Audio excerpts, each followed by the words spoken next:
بسم اللہ الرحمن الرحیم رب اشرح لی صدری ویسر لی امری واحلل عقدۃ من لسانی یفقہوا قولی صلی اللہ علی حبیبہ محمد وآلہ وسلم۔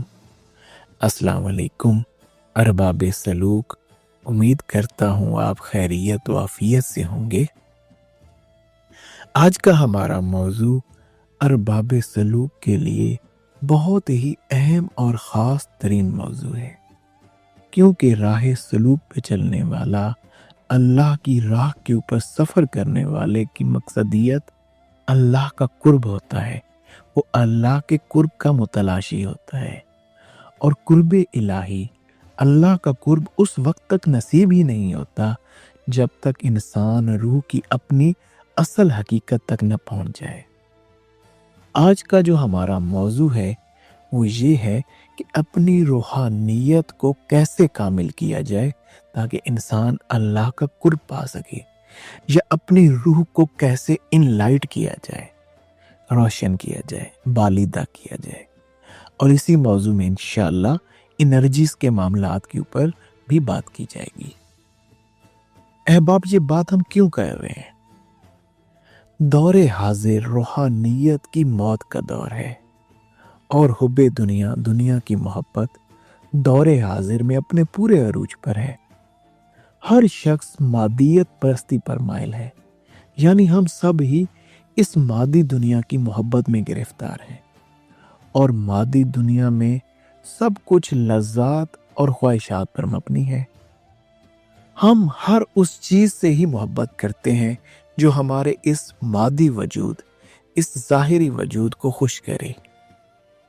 علامہ محمد اقبال رحمۃ اللہ علیہ بھی اسی مادیت پرستی کو مسلمانوں کی ذات میں دیکھ کر کیا خوبصورت ارشاد فرماتے ہیں: ہر کوئی مست مئے ذوق تناسانی ہے، ہر کوئی مست مئے ذوق تناسانی ہے، تم مسلمان ہو، یہ انداز مسلمانی ہے کہ آپ اپنے وجود ظاہر کی ہی تن آسانیوں کی طرف راغب ہیں، اسی کو خوش کرنے کے اوپر مائل ہیں۔ کیا ہم مسلمان ہیں؟ کیا یہ انداز مسلمانی ہے؟ ہر آرام، ہر آسائش، ہر سکون جو ہمارے وجود ظاہری کو خوش کرتی ہے، ہم اس سے محبت کرتے ہیں، اور یہ تمام معاملات ہماری روح کی حقیقت کو بلاک کرتے ہیں، تاریک کرتے ہیں، روک دیتے ہیں۔ آپ اپنی روح کو ایک نور تصور کیجئے، روشنی تصور کیجئے، اور تمام دنیا کی یہ جو خواہشات و لذات ہیں، یہ سیاہ ترین اندھیرا ہیں جو ہماری روح کی روشنی پر چند لمحوں میں چھا جاتا ہے اور روح کی روشنی کو مدھم یا ختم کر دیتا ہے۔ تصوف اور روحانیت کے تمام طریقوں میں مقصدیت فقط یہی ہوتی ہے کہ کسی طریقے سے سالک کے اندر سے حب دنیا کو کم کیا جائے، دنیا کی محبت کو کم کیا جائے، تاکہ روح بالیدہ ہو، روح روشن ہو، ان لائٹ ہو جائے۔ اب بات کرتے ہیں کہ یہ مادی خواہشات کس طرح سے کم ہوں گی۔ خواہشات اور لذات نفسانیہ کا سر قلم کرنے کے لیے سب سے پہلا قدم ذکر الہی ہے، اللہ کا ذکر ہے۔ اللہ کے ذکر کے بہت سے طریقہ کار ہیں، سارے ہی حق سچ ہیں، اور اللہ کے ذکر کے بعد جو معاملہ روحانیت کو عروج دیتا ہے اور انسان کے اندر کی خواہشات و لذات کو دور کرتا ہے، وہ حضور جان عالم صلی اللہ علیہ وآلہ وسلم کی ذات پر درود پاک ہے۔ اور سب سے زیادہ پاورفل درود دلال الخیرات شریف کے اندر درود کے جو صیغے لکھے ہیں، وہ سب سے زیادہ پاورفل درود ہے۔ ابھی اس میں بھی راز جان لیجئے کہ یہ درود پاک آخر کیوں اس قدر ہماری روح کو عروج دیتا ہے۔ حضور نبی کریم صلی اللہ علیہ وآلہ وسلم کا فرمان عالی شان ہے کہ جب بھی کوئی مسلمان اپنے دوسرے مسلمان بھائی کے لیے پیٹھ پیچھے دعا کرتا ہے تو اس کی دعا ضرور در ضرور قبول ہوتی ہے، اور ایک فرشتہ اس کے اوپر آ کے یہ آمین بھی کہتا ہے اور یہ بھی کہتا ہے کہ جو دعا تو نے اپنے مسلمان بھائی کے لیے کی وہ تمہارے حق میں پہلے قبول ہو۔ یہ تو مسلمان بھائی کا معاملہ ہے، آپ تو حضور نبی کریم صلی اللہ علیہ وآلہ وسلم کی ذات مبارکہ کے لیے دعا کر رہے ہیں۔ درود پاک کیا ہے؟ حضور نبی کریم صلی اللہ علیہ وآلہ وسلم کی ذات کے لیے دعا ہے، تو وہ کس قدر قبولیت کے اعلیٰ لیول پہ جاتی ہوگی دعا، اور اس کا نور آپ کی روح کو کتنا ملتا ہوگا۔ تو یہ اصل میں راز ہے، یہ راز ہی اصل حقیقت ہے۔ درود پاک انسان کے اندر کی خواہشات و لذات کو مٹا دیتا ہے اور وجود ظاہر کے اندر یہ جو خواہشات کی ہوا ہوتی ہے اس کو ختم کر کے روح کی پرواز کو اعلیٰ ترین عروج دے دیتا ہے۔ سالک کی روح کو اندھیروں کی طرف لے جانے کے لیے نفس کے دو اہم ترین وار میں سے پہلا وار جنسی خواہشات کا غلبہ ہے اور دوسرا وار غصہ ہے۔ یہ دونوں وار انسان کی روح کی پرواز کو چند لمحوں میں نقصان پہنچاتے ہیں۔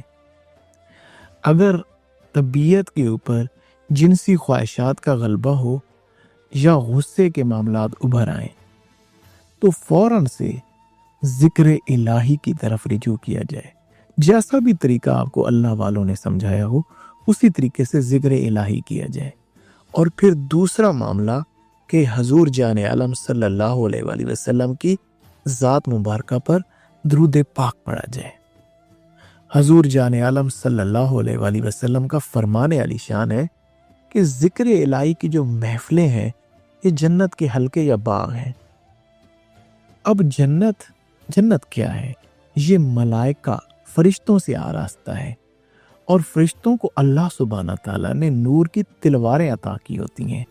جیسے ہی آپ حضور جان عالم صلی اللہ علیہ وآلہ وسلم کی ذات مبارکہ پر درود پاک شروع کرتے ہیں یا ذکر الہی شروع کرتے ہیں، ملائکہ فوراً سے حاضر ہو کر یہ نور کی تلواریں گھمانا شروع کر دیتے ہیں، اور اس سے ہوتا کیا ہے؟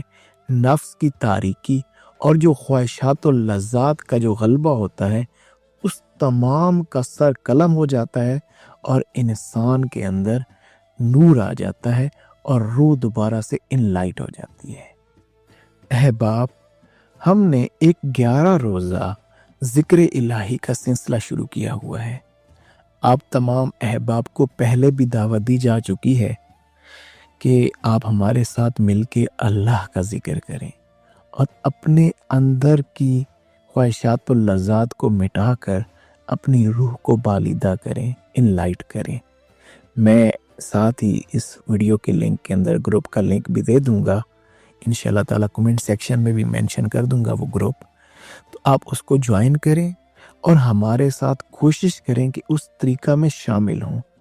احباب، یہ راہ فقط باتوں کی راہ نہیں، یہ عمل کی راہ ہے۔ آپ جتنا اچھے طریقے سے عمل کریں گے انشاءاللہ تعالیٰ العزیز یہ نور بھی ملے گا اور بہت کچھ اللہ کے اسرار و رموز بھی حاصل ہوں گے۔ ایک مثال سے ان معاملات کو سمجھنے کی کوشش کرتے ہیں۔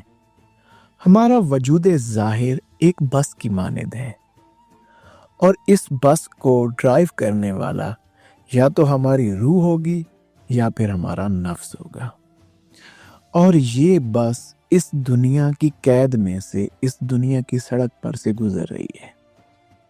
اب اس دنیا کی سڑک کے ارد گرد نفسانی خواہشات، غصہ، حسد، کینہ، یہ جیسی بیماریاں یہ منہ کھولے کھڑی ہیں، اور وہ ہر صورت یہ چاہتی ہیں کہ وہ اس بس میں سوار ہو جائیں۔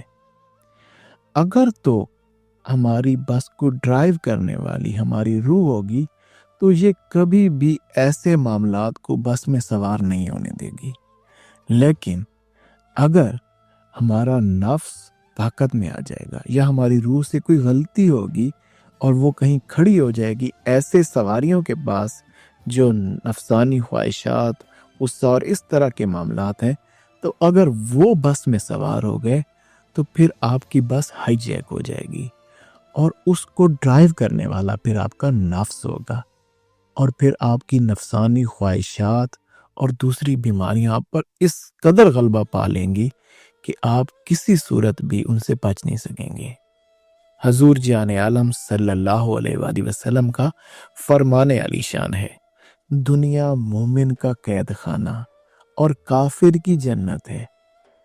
اب مومن آپ اپنی روح کو سمجھ لیں، یہ دنیا ایک راہ ہے، اس پہ جو بس گزر رہی ہے، اس میں مومن کو آپ روح سمجھ لیں، اس کے لیے یہ قید خانہ ہے، یہ ہر صورت جلدی سے اس دنیا میں سے ایسا انداز میں سے گزرنا چاہتی ہے، لیکن نفس کی یہ جنت ہے۔ جب یہ نفسانی خواہشات و لذات، وہ تو پھر پوری دنیا میں پھیلی ہوئی یہ چیزیں ہیں، تو اس کے لیے پھر یہ جنت کا معاملہ ہے۔ اے باپ، جس شخص کے اوپر نفسانی خواہشات، لذات اور یہ چیزیں حملہ آور ہو جاتی ہیں اور وہ ان کو اپنے وجود میں جگہ دے دیتا ہے، تو پھر اس کو دنیا کی ہر برائی آگے دی ہے، پھر اس کے سارے معاملات خراب ہو جاتے ہیں۔